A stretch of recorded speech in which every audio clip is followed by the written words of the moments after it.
Hello again. Welcome to the course Life of Christ. We're in class 43 today. This is a two-part class about Jesus and the mission, first of all, that he gave to his disciples, and second, then, that he gives to us today. And I want to begin by asking you some questions about your own mission experience. And if you're watching this video with other people, it'd be interesting to pause the video after every question and just briefly listen to each other about your experiences that have to do with sharing the gospel with other people.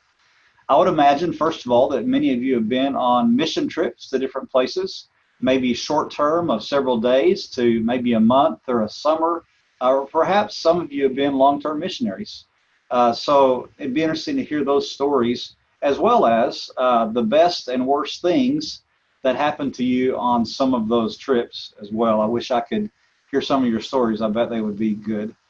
And then if you move away from the events like mission trips just to daily life, the question I would ask myself and others is, do you talk much about Jesus in your daily life? And that's a little bit more awkward question that almost feels like one of those that's designed to put you on the defensive. And that's not the purpose at all.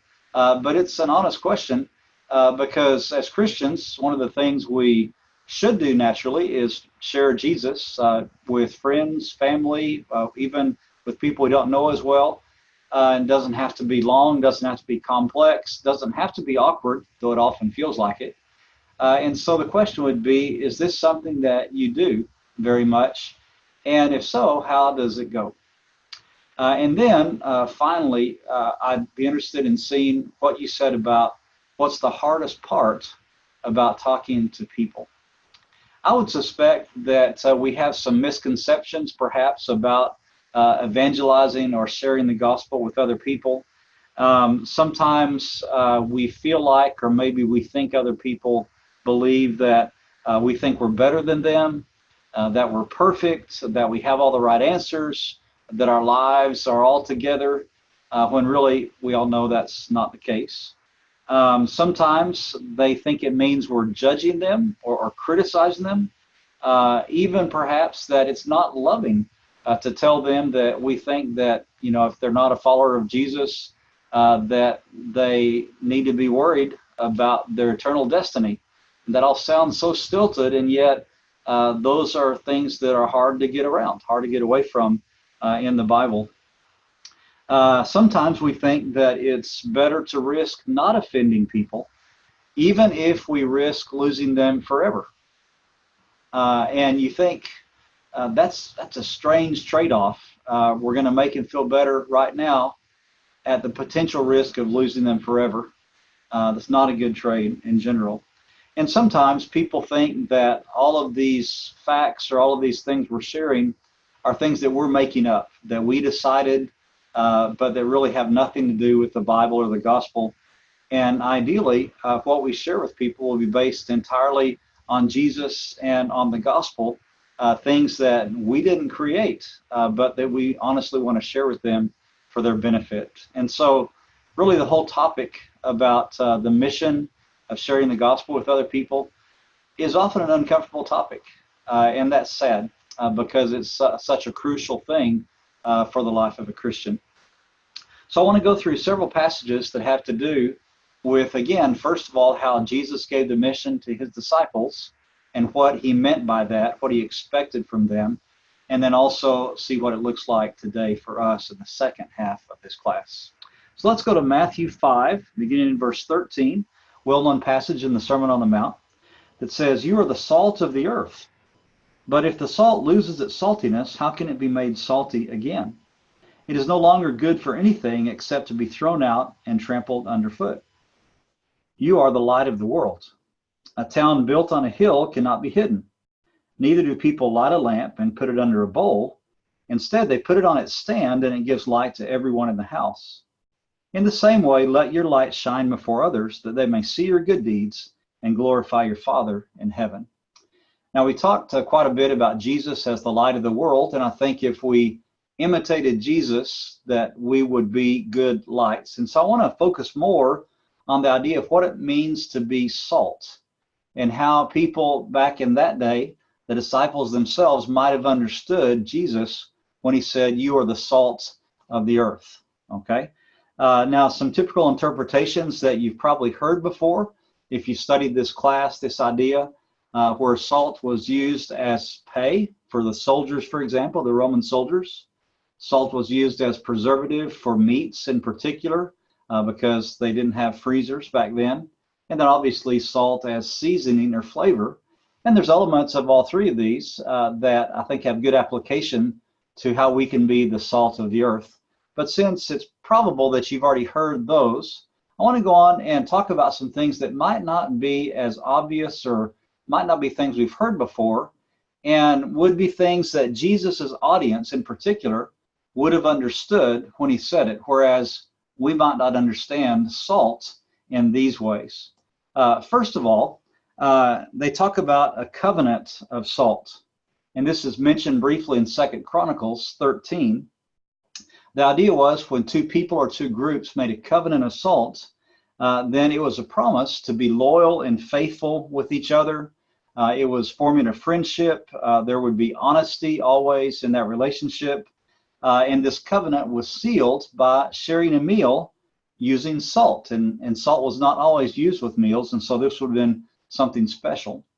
Also, the covenant of salt that God made with his people as well was mentioned in Levi 2, verse 13, because when they did sacrifices, they would often use salt as part of the sacrifice, which again makes it more valuable because salt was not that common. And then if you look at Ezekiel 16, there's an interesting story, kind of a metaphor that God is using to describe his relationship with the nation of Israel.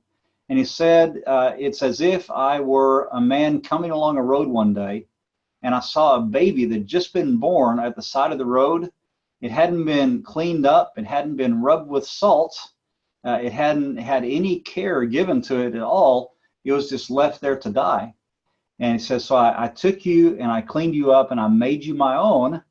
And I took care of you your whole life. And then when you became a young woman, then you deserted me and went off and sought after lovers and deserted me entirely, forgot what I had done for you. And so that's an interesting image, but included in that is the practice of, rubbing with salt a new baby to help clean the baby up, which I had never heard of before. And so you have this covenant of salt that the Jews were aware of what it meant, how it was sealed, the sacrifices, the forming of it, the image of God and Israel. And then you have the penalty for breaking the salt covenant, which was death. And so if you broke this, then there was really no way out, and the punishment was death. And you think about Jesus when he says in this story, if salt has lost its flavor, how can it be made salty again? It's no longer good for anything except to be thrown out. Okay, and you wonder if that's the idea of I'm done with you, so you're no more use to me. So that would be one concept that Jews might have thought of when Jesus said, you are the salt of the earth. Another was in cooking and how they use salt in cooking. Now, their ovens often were made out of earth or mud that was dried, and they're kind of shaped like a beehive. And when they went to cook the food, they could use as fuel the leftover skins and the pits of olives, perhaps that had some olive oil left in them so they burn well. There wasn't much wood. Olive tree wood doesn't burn very well, and there weren't a lot of trees in general in the area of Galilee, for example, mostly stone and volcanic rock. And so they've had to find other methods of burning to cook, and so they used often dried animal dung. And they found out that one of the things they could do to make that work better was to mix salt in with the animal dung, the excrement there, and that would make the fire burn brighter and hotter and longer.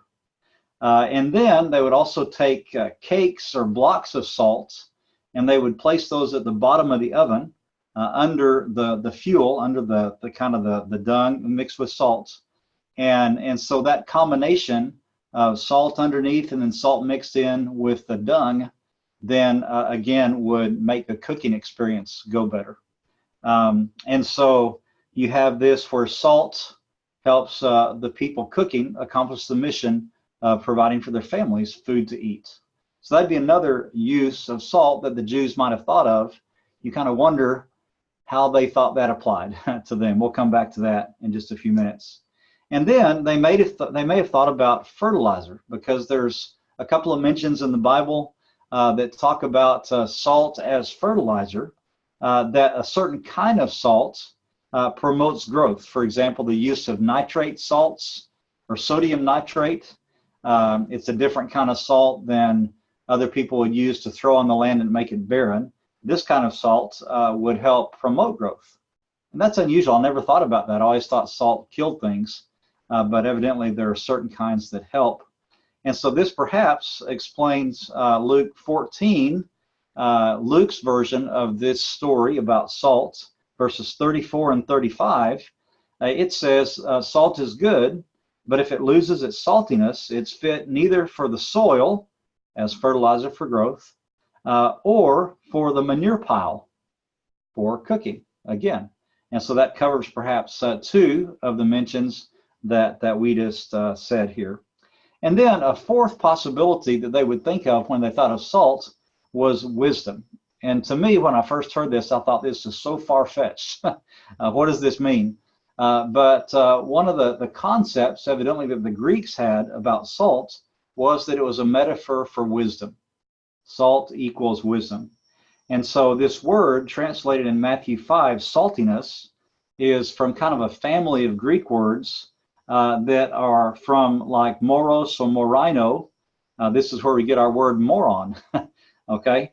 And so only twice is it translated saltiness in the New Testament. The rest of the time, it means what you might think when you think of the word moron: foolish, dull, purposeless, okay? And so it's not referring to your IQ, foolish in that way, but foolish that you would ignore God, okay? And so the idea is that if you lose your saltiness in that sense, you lose your wisdom.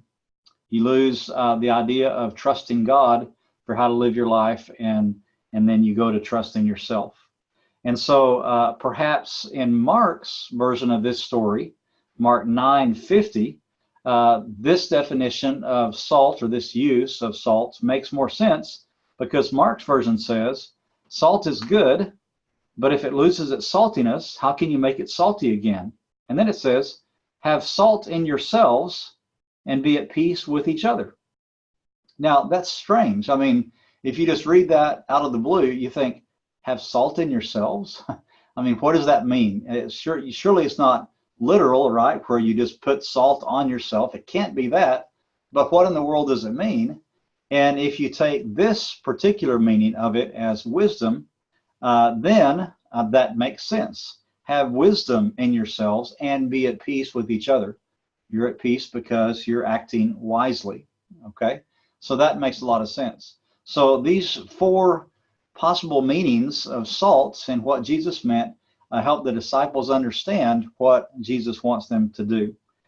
This last version would also fit Colossians 4:6, where Paul says, let your conversation be always full of grace, seasoned with salt. And again, it's not saying salt physically, the words that come out of your mouth. That's impossible. He says, seasoned with salt, seasoned with wisdom, so that you may know how to answer everyone. So wisdom, again, would make sense in that context. Now, I think that's really interesting to look at the different meanings for the Jews of Jesus' day and understand more about what it meant to be the salt of the earth. And I think a lot of those can apply to us today. For example, if you look at the idea of being salt, that means that Jesus is in control of how the salt is used. We're the salt, so he must be the one that decides how to use the salt. And obviously the salt never argues with the person that's applying the salt to whatever use he chooses. And he says here that he calls us all to be salt, not just a few people. It's not a gift to be salt. That's a quality that everyone should have as Christians. And so he also would decide then the circumstances in which he'll use us. He decides the purpose we'll serve in furthering the kingdom no matter if it's difficult or unpleasant. He decides what we do with each opportunity and how much we need to act in each instance. Sometimes he'll just present us with an opportunity to say maybe a sentence, maybe to do one small action, and that's it. And other times he'll expect us to do more. But again, the whole idea is that we're just the salt, and Jesus is the one in charge of choosing how to use us. Then a second idea for an application would be this idea of what does it look like then for us to be salt, okay? Usually, in most of the cases, the salt had to be in contact with something else in order to be useful. A salt that doesn't touch other elements like the fertilizer or the ground or the animal dung or the food, preservative. I mean, salt that doesn't touch anything else is not really able to achieve its purpose, okay? And you think about that, especially, I guess, we think about the illustration of being mixed with the dung, with the excrement, and you think that can't be that pleasant for the salt, not that it can feel anything, but you think about that, okay, we're salt, that means that Jesus will probably put us in some situations that are difficult, at least, and maybe downright unpleasant. And yet, in order to help those situations, then we've got to be in contact with the people and with the situations themselves. And I think this makes sense when you look at it in the context of Matthew 5 again, because right before this about salt and light, Jesus has just spent at least 2 or 3 verses talking about the fact that if they are followers of Jesus, they'll be persecuted, just like all the prophets were, but then there will be great rewards if they're faithful. And so salt is in the context of maybe not having a very pleasant life always, which again is not attractive to us, but we do want to be faithful, okay? Then a third application about this, and this is a little bit harder to apply to salt since salt is inanimate object, right? But for ourselves as salt, I think part of what this means is we need to prepare now so we can be ready to speak or act whenever or wherever. Like 1 Peter 3:15 says, always be ready to give an answer for the hope that you have in you. And this means being prepared in the Word, knowing what the Word says so that you can be able to choose ideas and people and events from the Bible that might apply in any situation. We need to be connected to Jesus in the Spirit all the time, to be sensitive to people. It's hard to sometimes pay attention to others if you're focused on what you're doing, your schedule, your time, your goals. And it's good to have all that, and yet not if it makes us blind to other people. We want to promote spiritual growth around us, just like the sodium nitrates work as fertilizer. We want to preserve what's good and prevent decay or corruption like the salt preserves and prevents. We want to be a person who, when we're in a crowd, when we're in a group of people, when we're in an activity, we want to be the person there who influences others towards good behavior, not immoral behavior, and especially is not influenced by them as well. Salt should cleanse, kind of like it mentioned with the babies. And if we do all of this, if we prepare ourselves in these ways, then it will keep us salty wise, as Mark would say there. We'll be useful, we'll be strong, we'll be productive. And 2 Peter 1:8 says these qualities will keep you from being ineffective and unproductive in your knowledge of our Lord Jesus Christ. And so again, that's a lot to think about when it comes to being the salt of the earth. And yet I believe that Jesus had a lot of that in mind when he talked about us being salt. Now let's go on to a couple of other passages, and let's stay in Matthew first of all and go over to chapter 9, beginning in verse 35 toward the end of the chapter. And it says here in Matthew, Jesus went through all the towns and villages, teaching in their synagogues, proclaiming the good news of the kingdom and healing every disease and sickness. When he saw the crowds, he had compassion on them because they were harassed and helpless like sheep without a shepherd. Then he said to his disciples, the harvest is plentiful, but the workers are few. Ask the Lord of the harvest, therefore, to send out workers into his harvest field. Okay? So you have that, this image of a harvest field. And then there's the passage that we read the other day in John 4, where it talks about open your eyes and look at the harvest. The fields are ripe to harvest. And then you have Luke 9 that also talks about getting the disciples ready to send out into the field. Now, if we stay in Matthew, then we will be, or the disciples there, will be the ones that Jesus is about to commission to send out on a short-term mission. This is not very long, probably just a week or two perhaps. But in Matthew 10's version, the one we're going to look at, he sends them out and he describes what the work is going to be like, what their mission should be, how people might react, and depending on people's reaction, what the disciples are supposed to do. And toward the end of it, he actually gets pretty specific, and it's actually pretty scary, pretty negative about what could happen to the disciples as they go on this mission. And I think that, as with all passages, we think what applies to us and what applies to the disciples. I think maybe parts of this passage applied more to them, and then I think parts also apply to us in the mission today. So, verse 1, Jesus called his 12 disciples to him and gave them authority to drive out impure spirits and to heal every disease and sickness. And so again, this is a tool that he's given them before he sends them out. So authority to heal and to drive out spirits. That's pretty amazing. That would make me excited and want to go on the mission to try it out. Okay, maybe I wouldn't be as excited by the time I got a few verses further into the chapter. Then it lists the 12 disciples.